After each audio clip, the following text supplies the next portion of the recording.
Beberapa tahun terakhir, tren kekerasan meningkat di Papua. Sementara masalah keadilan dan HAM masih belum terselesaikan sehingga konflik terus berlanjut.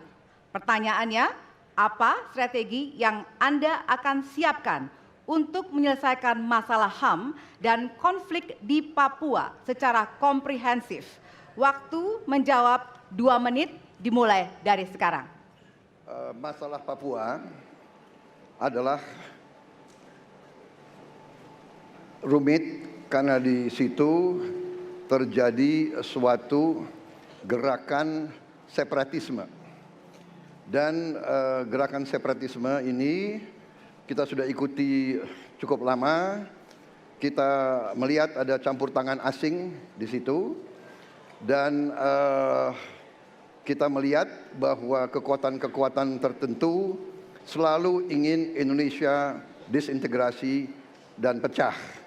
Untuk itu memang masalah hak asasi manusia itu menjadi sesuatu yang harus kita utamakan, dan diantaranya juga kita harus lindungi seluruh rakyat Papua, karena di situ kelompok teroris sekarang itu menyerang orang-orang Papua sendiri, rakyat yang tidak berdosa, perempuan, orang tua, anak kecil yang tidak bersenjata, diteror oleh kelompok teroris separatis ini.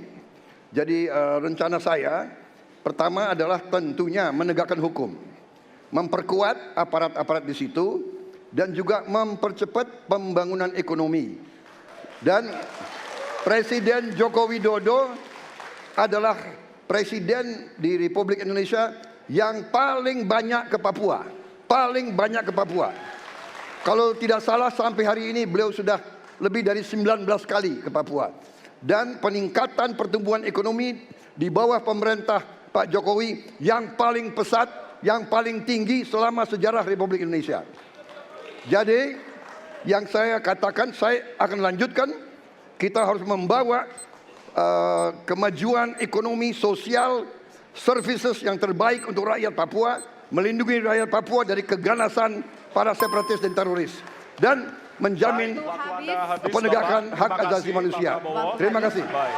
Dan selanjutnya, ya, hadirin harap tenang, ya. Kita lanjutkan. Baik, kami persilakan kepada calon presiden nomor urut 3 untuk menanggapi jawaban dari calon presiden nomor urut 2. Waktu Anda 1 menit, Bapak, dimulai dari sekarang. Terima kasih, tapi menurut saya rasanya tidak cukup Pak Prabowo. Karena dialog menurut saya menjadi sesuatu yang penting. Agar seluruh kekuatan yang ada di sana, seluruh kelompok yang ada di sana bisa duduk bersama untuk menyelesaikan itu. Itu menurut saya roots masalahnya. Pertanyaan saya simpel saja. Apakah Bapak setuju dengan model dialog yang saya tawarkan itu? Terima kasih. Baik, selanjutnya kita akan lanjutkan dengan mempersilakan calon presiden nomor urut 1 untuk menanggapi jawaban calon presiden nomor urut 2. Waktunya 1 menit dari sekarang. Masalahnya bukan kekerasan. Karena ketika bicara kekerasan di Jakarta aja ada 3 pandangan. Ada yang menganggap ini terorisme, ada yang menganggap ini separatisme, ada yang menganggap ini kriminal. Di kita aja di Jakarta ada perbedaan pandangan. Apa masalah utamanya? Masalah utamanya adalah tiadanya keadilan di tanah Papua. Itu masalah utama. Oke? Jadi tujuannya bukan semata-mata tentang mentiadakan kekerasan. Karena damai itu bukan tiada kekerasan, damai itu ada keadilan. Itu prinsip utamanya. Nah, jadi caranya bagaimana? 1, atas semua peristiwa pelanggaran HAM yang terjadi dilakukan tindakan penyelesaian hingga tuntas. Oke? Yang kedua, mencegah terjadinya pengulangan dengan memastikan semua yang bekerja di Papua memahami bahwa yang harus dihadirkan bukan tidak ada kekerasan tapi keadilan. Yang ketiga, melakukan dialog dengan semua secara partisipatif. Terima kasih. Baik, terima kasih. Terima kasih.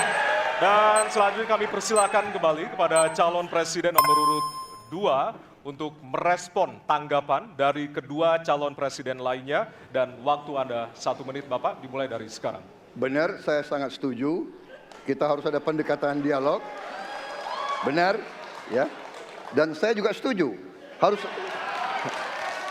Tunggu dulu, aku mau jawab.